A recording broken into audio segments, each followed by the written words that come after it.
बिस्मिल्लाहिर्रहमानिर्रहीम, अस्सलाम वालेकुम। आप देख रहे हैं एहतसाब उसामा तैयब के साथ। नाज़रीन, आज के प्रोग्राम में डिस्कस करेंगे वज़ीर दाखिला की गुफ्तगू कल आपने सुनी, और आज उनके बाद तर्जुमान पाक फ़ौज की भी एक अहम तरीन प्रेस कॉन्फ्रेंस हुई, जिसके अंदर हमने देखा कि नए सूबों के क़याम पर एक बहस शुरू हो चुकी है। गुड गवर्नेंस के लिए कुछ करना होगा, ये कहना था DGISPR, और नए सूबों का फ़ैसला उन्होंने कहा कि हमने नहीं, अवाम ने करना, ये कहा तर्जुमान पाक फ़ौज ने। अब देखना ये है कि क्या तब्दीली की हवा चल पड़ी है, मौजूदा हुकूमत माशी और सियासी महाज पर नाकाम है, ये हुकूमत अपनी मुद्दत पूरी कर पाएगी या नहीं, इसके ऊपर हम बात करेंगे। अब्दुल्ला गुल साहब, चेयरमैन तहरीक जवानान पाकिस्तान, हमारे साथ मौजूद। अब्दुल्ला गुल साहब, आपका बहुत शुक्रिया, आपने वक्त दिया। बेटा फ़ारूक अमीर साहब, सीनियर तहरीकार, हमारे साथ मौजूद है। बेटा साहब, आपका शुक्रिया। शॉर्टली हमें डॉक्टर सलमान शाह साहब ज्वाइन कर रहे हैं। अब्दुल्ला गुल साहब, मैं आपसे सर जानना चाहूँगा, किस तनाजुर में देख रहे हैं आप तमाम तर सूरत हाल को? कल वज़ीर दाखिला की गुफ्तगू आपने गालबन सुनी होगी, और आज तर्जुमान पाक फ़ौज उनकी प्रेस कॉन्फ्रेंस, तो किस तरफ मामला जा रहे हैं सर? जी, हुकूमत तो शायद वैसे भी अपनी मुद्दत पूरी करना मुश्किल हो जाता है। उसकी सबसे बड़ी वजह यह है कि आप अगर गौर करें कि हालात किस तरफ चल रहे हैं। एक तरफ हम ये देख रहे हैं कि टोटल नेग्लिजेंस भी है, टोटल एक इंटरनेशनल मसाइल भी हैं। अभी तक हुकूमत को कई मौके मिले गए, जिस तरह पाक भारत जंग हो गई, बलूचिस्तान के अंदर दहशतगर्दी आ गई, इसी तरीके से हमने देखा कि अफगानिस्तान से हमारी मुठभेड़ हो गई। साथ ही साथ हमने मशरिक़ वुस्ता के अंदर जंग के बादल देखे। तो ये वो तमाम पॉइंट थे जिसके ऊपर हुकूमत को कुछ वक्त मिल गया। लेकिन अभी सीरियस इश्यूज आ रहे हैं और जिनको एड्रेस नहीं किया जा रहा। हुकूमत की जो कारकर्दगी है वो आम आदमी के लिए सेटिस्फैक्ट्री नहीं है। खास तौर पे जब 47% हम देख रहे हैं कि लोगों की सतह गुर्बत से उनकी जिंदगी नीचे जा चुकी है, और 8,500 वाला जो आदमी कमाता है उसको हुकूमत गरीब नहीं जानती, बल्कि उसको कहती है कि ये खुशहाल लोग हैं। तो बहरहाल ये हुकूमत के स्टैंडर्ड्स हैं। आप देख लीजिए कि आईनी अदालत बनाने से क्या आम आदमी के मसले हल हो रहे हैं अदालती, तो उसका जवाब तो नफी के अंदर है। फिर इसी तरीके से हम अगर और चीजों के अंदर देखें, इंटरनेशनल जितने भी अरीना, तो वहां हुकूमत के हवाले से तो कोई ऐसी बात नहीं है। जो भी बात है, चाहे वो अमेरिका के अंदर है, अरब दुनिया के अंदर है, वो हमारी अफवाज के इर्द गिर्द रिवॉल्व करती है।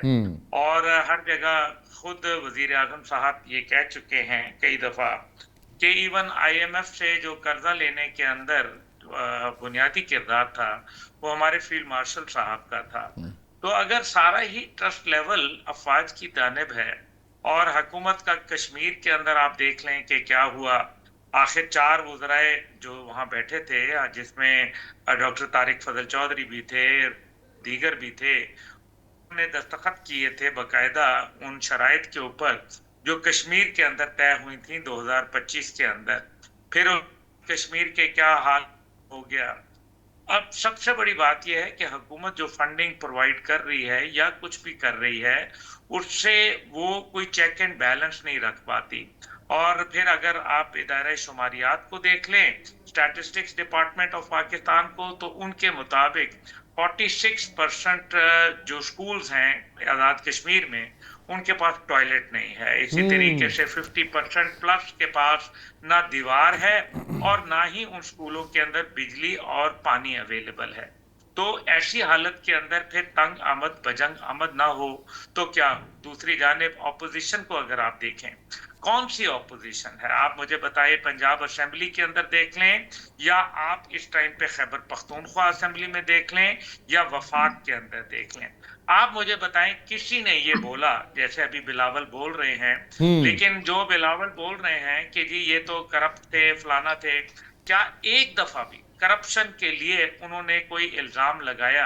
उनके किसी MNA ने, MPA ने वहां असेंबली में खड़े होके ये बात कही कि जनाब ये करप्शन है, ये इसके सबूत हैं, ये शवाहिद हैं? कोई एक बात अगर आप मुझे बता सकें तो मेरे इल्म में इजाफा होगा। बिल्कुल ये सही सर। सारा एक चूहे बिल्ली का खेल है, जिसके अंदर सिर्फ और सिर्फ जो पिट रही है वो कौम पिट रही है, आपस में नूरा कुश्ती चल रही है। ये सब एक ही थाली के चट्टे बट्टे हैं, और पैसे की खातिर सब काम हो रहा है। आप बिल्कुल देखिए, सही है। वफाकी वजीर दाखिला आखिर कोई मामूली बात तो नहीं होती, और बड़े पढ़े लिखे आदमी हैं, इसमें कोई दूसरी राय नहीं। एक बड़े मंजे हुए सहाफी हैं, इंटरनेशनल दुनिया को देखा हुआ है, अपना मीडिया हाउस चलाते हैं। तो उनका ये कहना कि ये निजाम फेल हो चुका, और हम्म। साथ ही साथ ये कहा कि अगर अवाम के नौजवान नस्ल को नहीं फैसिलिटेट किया गया तो फिर ये कॉकरोच आपके गले पड़ जाएंगे। तो अब राइट सर, यही बिल्कुल ठीक है, बात तो वापस मेरी आता हूँ पार्टी जी। कर रही थी। बिल्कुल सही है। ब्रिगेडियर साहब, हमें सलमान शाह साहब ने भी ज्वाइन किया सर, बहुत शुक्रिया आपका। ब्रिगेडियर साहब, मैं आपसे जानना चाहूँगा, ब्रिगेडियर साहब क्या देख रहे हैं मामला आने वाले दिनों में? गुड गवर्नेंस की बात हुई, नए सूबों की बात हुई, क्या अब संजीदगी से इन मामलात को आगे लेके जाया जाएगा? बिस्मिल्लाह रहमान रहीम, बहुत शुक्रिया। 4 साल में हमारा जीडीपी ग्रोथ रेट तो 2.5, गालिबन शायद मैक्सिमम कोई 3 तक ही गया हो। 4 साल में जो पॉवर्टी लेवल का तो उन्होंने बता दिया कि पॉवर्टी लेवल 45 प्लस जो है वहां तक चले गए। और क्या हुआ ये कि पाकिस्तान के जो डायनेस्टिक ये मोरसी खानदान जो है, जो पावर में है दिस वे और that way for the last 30-40 year, उन्होंने पाकिस्तान को, पाकिस्तान के अवाम को, पाकिस्तान के निजाम को यरगमाल बनाया। वो नहीं चाहते कि पाकिस्तान में अवाम को की लेवल तक, ग्रासरूट लेवल तक गवर्नेंस जाए, लोगों की हालात जिंदगी ठीक हो, लोगों की वेलफेयर के बारे में काम लिए जाएं। जब 11 अरब जहाज की बात होती है तो वो कहते हैं पार्लियामेंट की असेंबली के फ्लोर पे, पंजाब असेंबली में खरीदा है ना, ठीक है ना, मतलब है कि जो करना कर लो, क्या करते हो तुम, क्या कर सकते हो। फिर जब वो पेट्रोल के बारे में बात की तो उन्होंने कहा हाँ बोले 110 रुपए हम कर लेते हैं, पेट्रोल बढ़ा देते तो क्या कर लेते आप। तो उनका माइंडसेट अब देखे इससे बड़ा एलीट कैप्चर है पाकिस्तान में थ्रू दीज, यही फ्यूडल्स हैं, यही लोग हैं, यही डायनेस्टिक पॉलिटिशियन है। तो उन्होंने गुड गवर्नेंस के तो उनके सामने कोई बात नहीं है, उनकी अपनी जो खानदान की गवर्नेंस है, गुड गवर्नेंस वो ठीक होनी चाहिए, उनके अपनी बैंक अकाउंट्स ठीक होने चाहिए, फॉरेन टूर उनके अपने लगते रहने चाहिए, अवाम का उनका कोई का तो पुरसान हाल कोई नहीं। आज की खबर आप देख लें, बांग्लादेश ने पिछले 3 महीने में कोई पेट्रोल की कीमतें नहीं बढ़ाई, लेकिन पाकिस्तान में पता नहीं क्या हो गया। आफ्टर ऑल बांग्लादेश भी पेट्रोल उधर से लेता होगा, तेल उधर से आता होगा मिडिल ईस्ट से, उनके अपने तो कोई जखीरे इतने नहीं है कि वो जनाब इंपोर्ट ही ना करे। और यहाँ पे क्या हो रहा है, अब डेली बेसिस के ऊपर 1 रुपए, 2 रुपए, 3 रुपए। और इसकी ब्यूटी देखें कि पिछले 2 हफ्ते में डीजल जो है ठीक ठाक 50-60 रुपए जो है वो महंगा हो गया, देखते देखते, क्योंकि लोग अब आदत पड़ गई है। तो इन द वे ये क्या हो रहा है कि वो रेवेन्यूज को, शॉर्टफॉल को पूरा करने के लिए जनाब वो उनके पेट भरने उसको आईपीपीज को, और मेजॉरिटी आईपीपीज वाले यही हैं, ये शुगर मिल वाले यही हैं जो इस वक्त हुकूमत में या पार्लियामेंट बैठे। कहना मैं ये चाह रहा हूँ कि बिल्कुल मोहसिन नकवी साहब ने कल जो बात की है, उन्होंने पाकिस्तानी अवाम की दिलों की तर्जुमानी की है। जो शुक्र है, एक शख्स है जो ठीक है वो सियासतदान नहीं है, लेकिन वो इस वक्त इस गवर्नमेंट का एक बड़ा स्ट्रॉन्ग और बड़ा जिसको कहते हैं ना स्ट्रॉन्ग मिनिस्टर है, जिसके पास बड़ी पावर है, वेल लिंक्ड अप भी है, वेल इन्फॉर्म्ड भी है, वेल एस्टैब्लिश्ड भी है, मेन ट्रबल शूटर बन गया इस गवर्नमेंट का। जो भी मसला हो तो वहां पे मोहसिन नकवी साहब जाते हैं। तो कहने का मतलब ये कि उन्होंने he has set the ball rolling, उन्होंने बिगल जो है वो बचा दी है। और ये अभी इन 2 मेन स्ट्रीम पार्टीज है, मैं समझता हूँ they have no choice, they have no choice. उनको हर हालत में ये अमेंडमेंट लानी पड़ेगी, थ्रू अ कॉन्स्टिट्यूशनल अमेंडमेंट होगी डेफिनेटली। ये जो भी तरीका कार किया जाता है, वजह किया जाता है कि आप एडमिनिस्ट्रेटिव यूनिट नए बनाएं, आप प्रोविंस नए बनाएं, और ये गवादर और ये कराची को फेडरल टेरिटरीज बनाएं। यार मैं कहता हूँ बस बहुत हो गया ना इस मुल्क के साथ। अब कोई ना, it is now time to act, कि आप कुछ करके दिखाना है।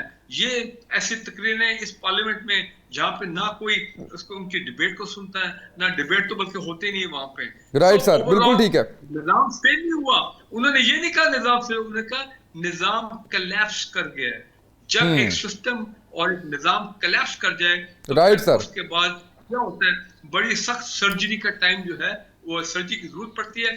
मेरा ख्याल है कि ये सर्जरी का वक्त अब आ गया है और बहुत बड़ी चेंजेस पाकिस्तान में आने वाली है। बिल्कुल ठीक है डॉक्टर सलमान शाह साहब, सर बताइएगा कि क्या नए सूबे बनाने से ये मसाइल का हल है, इससे मामला बेहतर हो जाएंगे सर? देखें, आई थिंक कि ओवरऑल गवर्नेंस को पहले ठीक करना पड़ेगा, क्योंकि अगर यही गवर्नेंस का सिस्टम रहा तो फिर आप 10 और सूबे बना लें तो वहाँ भी यही काम होगा जो अभी 4 सूबों में 5 सूबों में हो रहा है।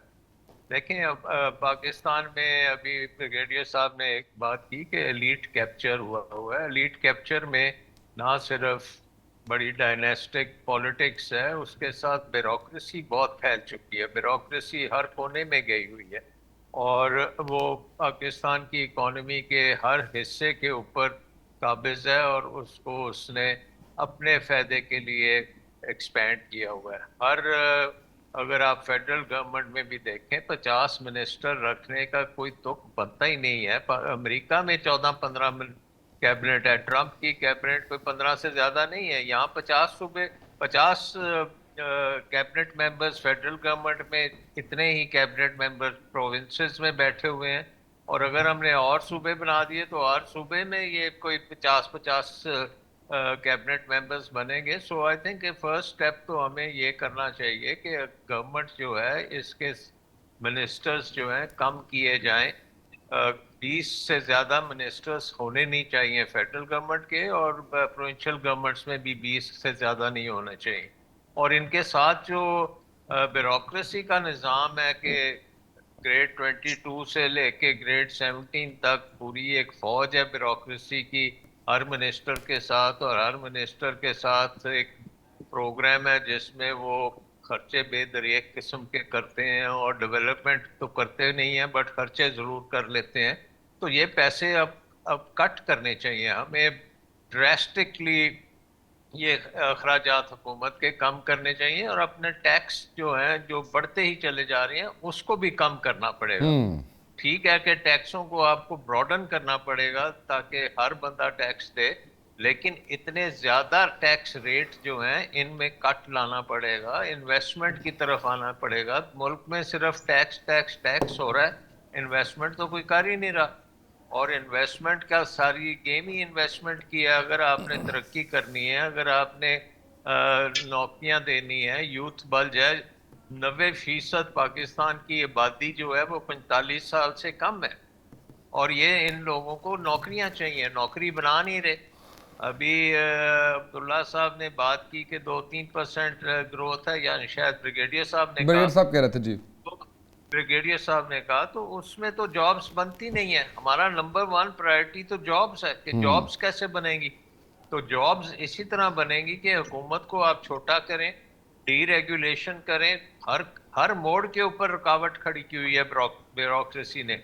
इन्वेस्टमेंट इस मुल्क में नहीं कोई करेगा, पहले आपके लोग इन्वेस्ट करेंगे फिर बैरून मुल्क से आएंगे। लेकिन ये जो निज़ाम है जिसमें हर मोड़ पे रेगुलेशन भी है, हर मोड़ के ऊपर टैक्स भी है, हर मोड़ पे पूछा भी जाता है कि ये कैसे हुआ वो कैसे हुआ, तो इसमें तो आप इन्वेस्ट करना तो भूल ही जाएं। बिल्कुल और सही। पाकिस्तान की नंबर 1 जो प्रायोरिटी है वो है जॉब्स, और जॉब्स के लिए नंबर 1 प्रायोरिटी है इन्वेस्टमेंट। इन्वेस्टमेंट जो है वो पिछले 10 साल में जब मैं था वहाँ पे गवर्नमेंट में प्रेसिडेंट मुशर्रफ के साथ, तो हमारा इन्वेस्टमेंट टू जीडीपी 20-25% तक पहुँच चुका था। और अब वो पिछले 15 साल से कभी वो 10 से 15% के दरमियान से आगे गया ही नहीं।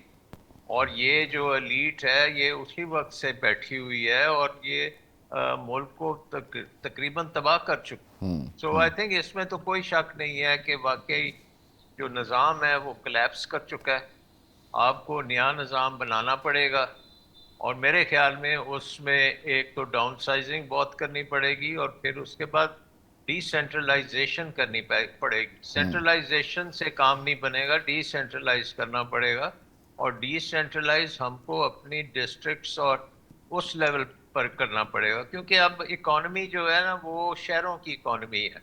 आपकी जो शहरों में अगर इकोनॉमी चलेगी तो वो आपके जो लोग देहातों से शहरों में आ रहे हैं उनको नौकरियां मिलेंगी। और जो शहर हैं वो डिस्ट्रिक्ट लेवल पे मैनेज होते हैं।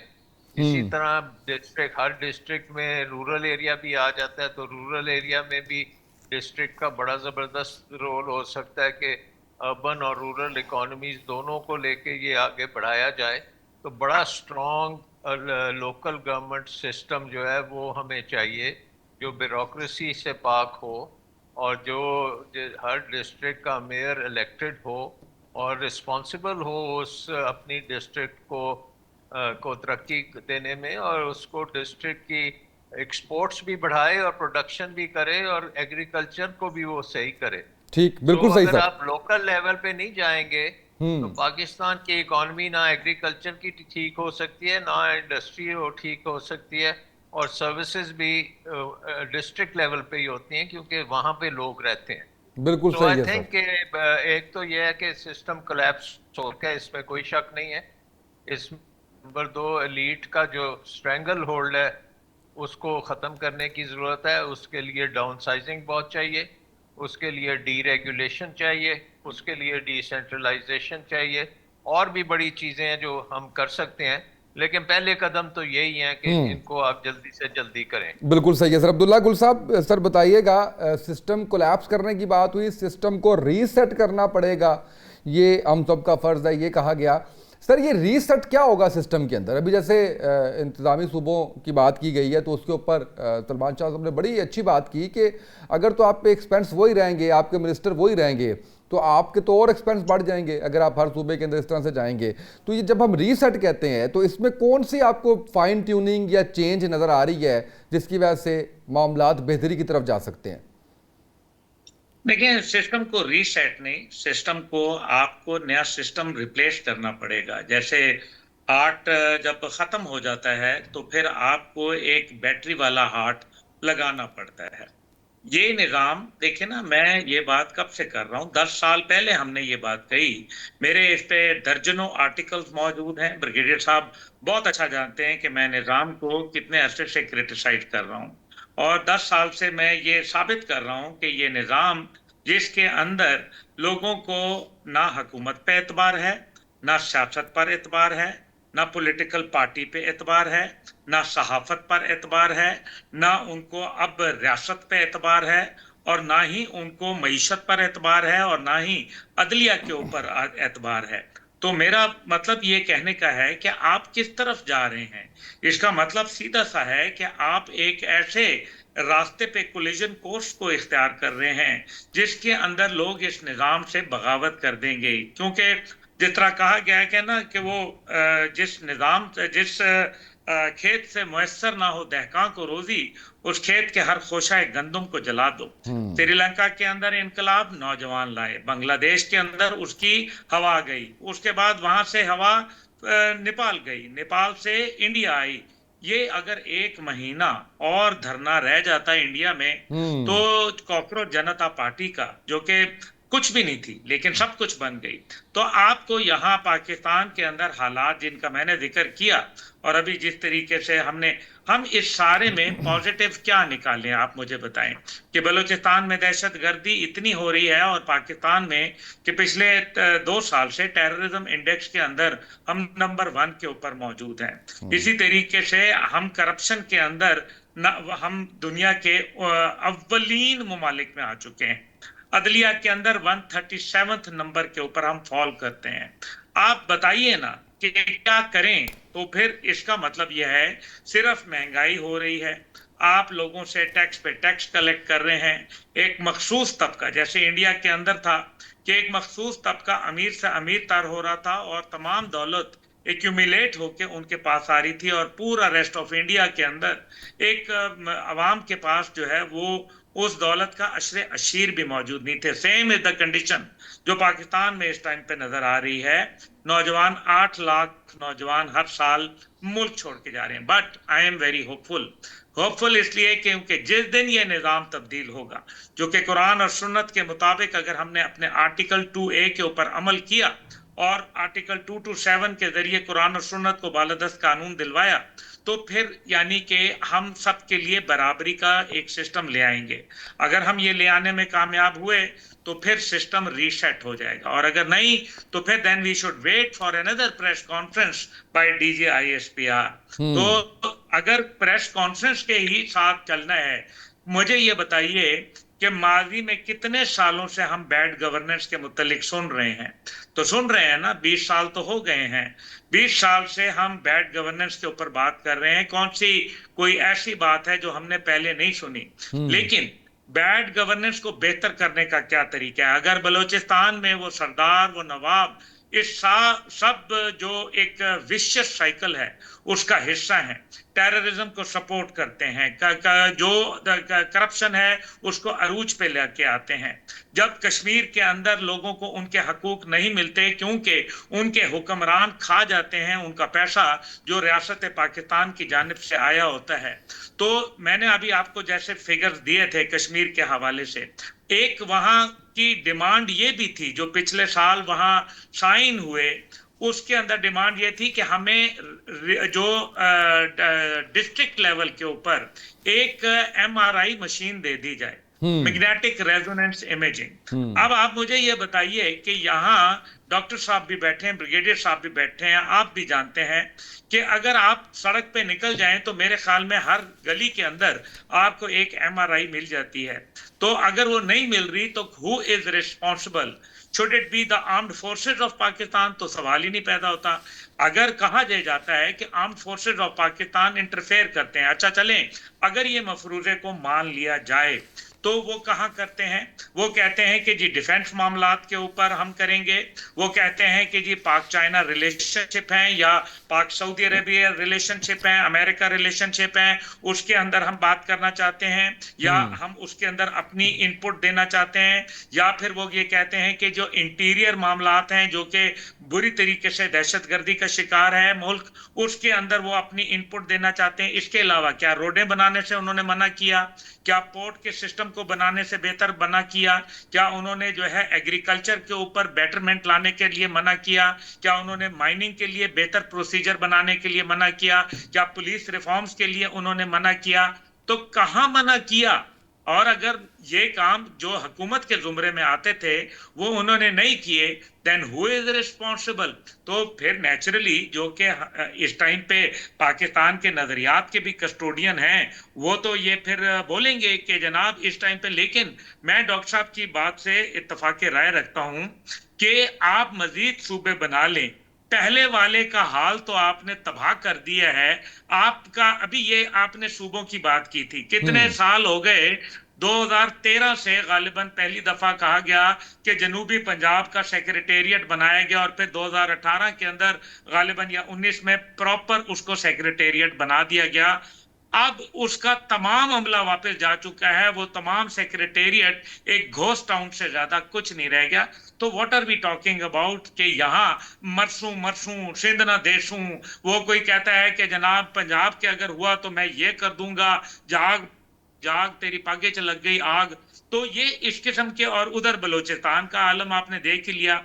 कौन सा आपको MNA MPA सेनेटर मिलता है जो BLA के खिलाफ बात करता है? या बलोचिस्तान में आपने पिछले 3 साल के अंदर मुझे बताएं कोई एक रैली वहां हुकूमत ने जो है, हुकूमत के जो नुमाइंदे हैं यानी कि MPA MNA और सेनेटर्स और उनके मिनिस्टर, जो उन्होंने निकाली हो कि जी ये BLA के खिलाफ हम रहे हैं, निकाली उन्होंने?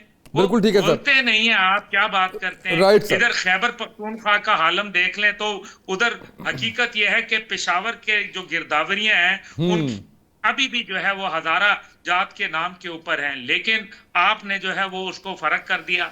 12,000 एकड़ अराजी के ऊपर उधर अफीम काश्त हो रही है जो 25 लाख रुपया एकड़ बिक रही है, और तीसरा हिस्सा उसको टेररिस्ट को जाता है। खुद ये उनकी अपनी रिपोर्ट है। तो what are we talking about? Right sir, मैं सर वापस आपकी तरफ, ब्रिगेडियर साहब बताइएगा, मैं फिर वहीं पे आऊँगा सर कि हुकूमत की तब्दीली है या मामलात ठीक करने के लिए चीज़ें इस तरह से आ रही हैं सामने? देखिए अब ये जरा मुश्किल सवाल है कि हुकूमत की तब्दीली इसमें होगी या नहीं, लेकिन इंडिकेशन तो ये आ रहे हैं कि कोई बेसिक निज़ाम की चेंज होने की बात जो है इंडिया वो भी दिया जा रहा है। एक पहली चीज तो जो मैं समझता हूँ कि जो अगस्त के महीने में, तो मैंने आज पोस्ट पे ट्विटर के ऊपर जो मैं एक्सपेक्ट कर रहा हूँ कि by the end of this month ये 28वीं तरमीम और constitutional amendment for these provinces या एडमिनिस्ट्रेटिव यूनिट्स नई जो हैं, इनके लिए कोई ना कोई जो मैकेनिज्म है उसके बारे में जो कानून साजी होनी है वगैरह वगैरह वो हो जानी चाहिए by the end of this month, in the month of अगस्त। वो अलग बात है कि पीपल पार्टी और पीएमएलएन जो है वो आई एम श्योर कि वो कोई ना कोई बीच में रोड़े खूब अटकाएंगे कि किस तरह ये जो डेवोल्यूशन का प्रोसेस है, ये transfer of power to the grass root वाले लेवल का जो मामला है, ये इसको डिले किया जाए, ड्रैग किया जाए। याद है जनरल मुशर्रफ का जो डेवोल्यूशन प्लान था इम्प्लीमेंट भी हो गया, लोकल बॉडी लोकल गवर्नमेंट में उस वक्त नैब पंजाब में होता था और वो सिस्टम बिल्कुल चला, ठीक है, कोई सिस्टम परफेक्ट नहीं होता, लेकिन क्या हुआ उसमें एनॉमलीज थी, ठीक है, वो बाद में ठीक भी हो सकती थी, लेकिन क्या हुआ कि जैसे जनरल मुशर्रफ का दौर खत्म हुआ, ये पॉलिटिकल पार्टी वापस आई, वो लोग एनआरओ वाले लोग, काश के पाकिस्तान में कभी एनआरओ ना होता और ये जो एहतसाब का अमल चला था उसके मुताबिक नेचुरल उसकी एंडिंग होती, लेकिन वो तमाम एनआरओ वाले लोग जो थे they came back with a vengeance. ये डायनेस्टिक पॉलिटिशियन थे, उन्होंने आके बदला लिया पाकिस्तान से जब उनके एनआरओ में उनकी रेस्टोरेशन उनके तमाम केसेस खत्म हुए। तो कहना ये चारों को डेवोल्यूशन प्लान भी उन्होंने खत्म कर दिया, सिर्फ इसलिए उसको रिवर्स किया कि जी ये एक आमिर था, एक फौजी जनरल था, ये उसका प्लान था। वो भाई बड़ी ईमानदारी से सिंसेरिटी से वो प्लान बनाया गया था, उसको ठीक करते, उसमें अमेंडमेंट्स लेके आते, उसको चलाते, लेकिन नहीं, ये लोगों को अपना एम्पावर नहीं करना चाहते at the grass root level, ये मामला सेंट्रलाइज रखना चाहते हैं, ये तमाम पैसों के मामला वो डेवलपमेंट फंड अरबों खरबों रुपए अपने पास रखना चाहते हैं, ये नीचे नहीं देना चाहते हैं। तो यही हुआ, एलीट कैपिटलिस्ट को आप कहें, मरूसी सियासत कहें, सियासतदान कहें और एनआरओ ज्यादा लोग आज भी पाकिस्तान के वो सिस्टम पे वो बैठे हुए हैं। फिर बीच में ये 10-15 साल में शुगर माफिया आ गया, उसके बाद आईपीपी माफिया आ गया, कितने में माफियत के नाम ले, तो पाकिस्तान को तो ये माफियत ने जरगमान रखा हुआ। यहाँ ब्यूरोक्रेसी की बात हुई, कभी हमने सुना एक chief secretary of a province, यार कमाल हो गया, chief secretary of the province जनाब चीफ मिनिस्टर के साथ बाहर फॉरेन टूर पे जा रहा होता है। ओ भाई आपका काम है, इधर बैठे सेक्रेटेरिएट में आपके बड़े काम करने वाले, आप you not suppose to go foreign just with the chief minister. ये जेबी चीफ देखिए बेनजीर इनकम सपोर्ट प्रोग्राम, यार मुझे बताओ कि जैसे अपना सलमान शाह साहब का दौर खत्म हुआ, मुझे अच्छी तरह याद है इनका बड़ा रोल था the finance minister in the Musharraf government, the financial adviser, finance adviser. तो क्या हुआ, उन्होंने जनाब वो BISP लेके आए, बेनजीर इनकम सपोर्ट प्रोग्राम, पिछले साल 700 अरब पे पहुंच गया था और इस साल उसका 835 अरब रुपया। मुझे आप ये बताएं कि वो करप्शन का अड्डा है, करप्शन का प्लेटफॉर्म है। वी वर श्योर कि इस बजट के अंदर कुछ चेंजेस आएंगे या कोई ये BISP को खत्म किया जाएगा या इसको डिवॉल्व कर दिया जाएगा, तो तुम्हारी जिम्मेदारी है BISP करना, अपने पैसों तो तुम BISP चलाओ। लेकिन ये तो पता नहीं अरबों खरबों तो ऐसे फेंका जा रहा है इस मुल्क के अंदर, बिल्कुल सही। बहुत कुछ देखे।